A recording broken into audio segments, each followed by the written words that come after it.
గత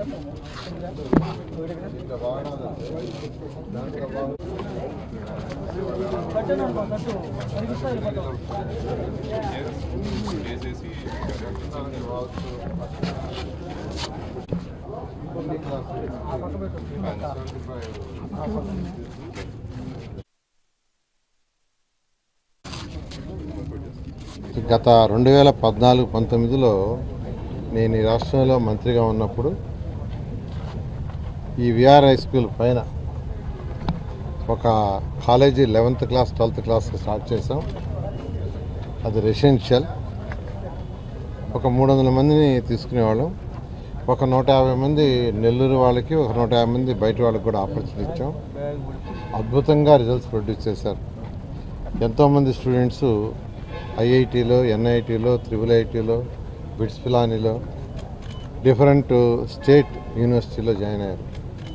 అప్పుడప్పుడు అక్కడక్కడ వచ్చి అప్పుడుతుంటారు. ఎలక్షన్ అప్పుడైతే 5-6 మంది వచ్చారు. మేమంతా ప్రచారం చేస్తాం సార్ అని. పేదలు నిరుపేదల కోసం రెసిడెన్షియల్ పెట్టాం. దాదాపు వారానికి ఒకసారి నేను వచ్చేవాడిని, వాళ్ళతో మాట్లాడేవాడిని, వాళ్ళని ఎంకరేజ్ చేసేవాడిని.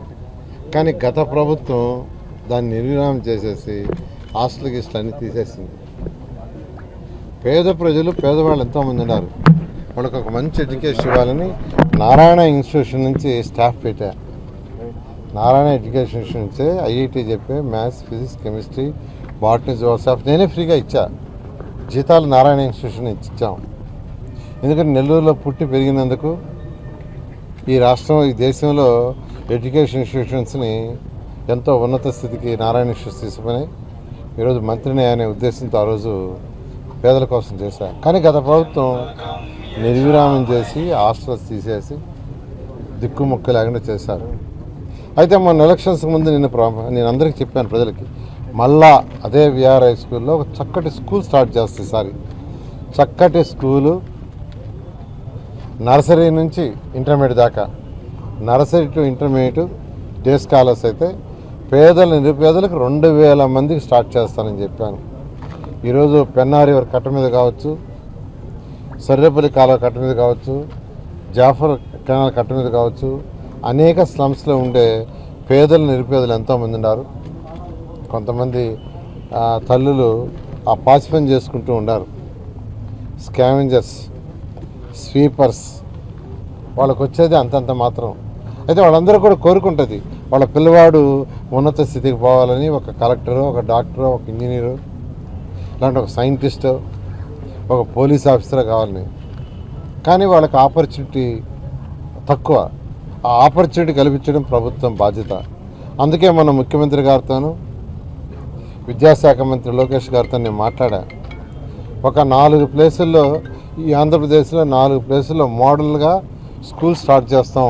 స్మార్ట్ స్కూల్స్, హై స్టాండర్డ్తో పెడతాం. కార్పొరేట్ స్కూల్స్ కంటే ఇంకా బెటర్గా చేస్తామంటే వెంటనే విద్యాశాఖ మంత్రి నారా లోకేష్ గారు వెంటనే స్టార్ట్ చేయమన్నారు. నేను చెప్పాను, గతంలో ఇలా చేశాను సార్, ఆ బిల్డింగ్స్ ఖాళీగా ఉన్నాయి, అక్కడ స్టార్ట్ చేస్తామంటే ఇమ్మీడియట్గా స్టార్ట్ చేయమన్నారు. ఒకటి ఉత్తరాంధ్రలో, ఒకటి రాయలసీమలో, ఒకటి నెల్లూరు, ఒకటి విజయవాడ, గుంటూరు, ఆ పరిసర ప్రాంతాల్లో మోడల్గా స్టార్ట్ చేయడానికి అంగీకరించారు. ఆ ఉద్దేశంతో ఈరోజు ఈ విఆర్ హై స్కూల్ ఏదైతే ఉందో, ఇదే స్కూల్లో నేను చదివాను. పక్కన ఇదే కాలేజీలో చదివా. 1972 10th క్లాస్ ఇక్కడే రాశాను. 1977 పక్కన డిగ్రీ ఇదే కాలేజీ నుంచి రాశాను. ఈరోజు జేసీ గారు యాక్చువల్గా ఈ క్యాంపస్ మొత్తానికి ఇన్ఛార్జి, వారిని మున్సిపల్ కమిషనర్ తీసుకొచ్చాను. ఇమీడియట్గా రేపు నుంచి ఇదంతా క్లీన్ చేసి రూములంతా ఎలా చేస్తే ఇవంతా ఒక హైజీనిక్ వాతావరణంలో హైటెక్గా ఉంటుందో స్టడీ చేయమని చెప్పాను. నెక్స్ట్ టైం వచ్చినప్పుడు మళ్ళీ వాళ్ళతో కూర్చొని దాని మీద ఇన్స్ట్రక్షన్ ఇచ్చి ఇమీడియట్గా వర్క్ టేకప్ చేస్తాం. మార్చి 31 లోపల వర్క్ కంప్లీట్ చేసి అన్ని క్లాస్ రూములకి చక్కటి ఇంటరాక్టివ్ బోర్డు ఇస్తాం. అన్ని ఆల్ క్లాస్ రూమ్స్. ఆ విధంగా యాక్చువల్గా high quality of teaching, high quality of education ఇవ్వటం ధ్యేయం. ఆ విధంగా ముందుకు పోతామని తెలియజేస్తాం. అంటే ఇక్కడ జరిగే ఎక్స్పెండిచర్ ఇదంతా మున్సిపాలిటీ బేర్ చేస్తుంది. బట్ ఎడ్యుకేషన్ డిపార్ట్మెంట్ యాజ్ టీజ్గా వాళ్ళ యొక్క షెడ్యూళ్ళు, వాళ్ళ ఎగ్జామ్స్ అన్ని డిఓ కంట్రోల్లో ఉంటాయి. అల్టిమేట్గా అటు డిఓ గారు, ఎడ్యుకేషన్ డిపార్ట్మెంట్, ఇటు మున్సిపల్ శాఖ. ఎందుకంటే ఇన్ఫ్రాస్ట్రక్చర్ అవన్నీ చేయటం మాత్రం మున్సిపల్ శాఖ చేస్తుంది. వాళ్ళకి కావాల్సిన ఫెసిలిటీస్ అన్నీ ఎడ్యుకేషన్ రన్ చేయడం అంతా ఎడ్యుకేషన్ డిపార్ట్మెంట్ చేస్తుంది.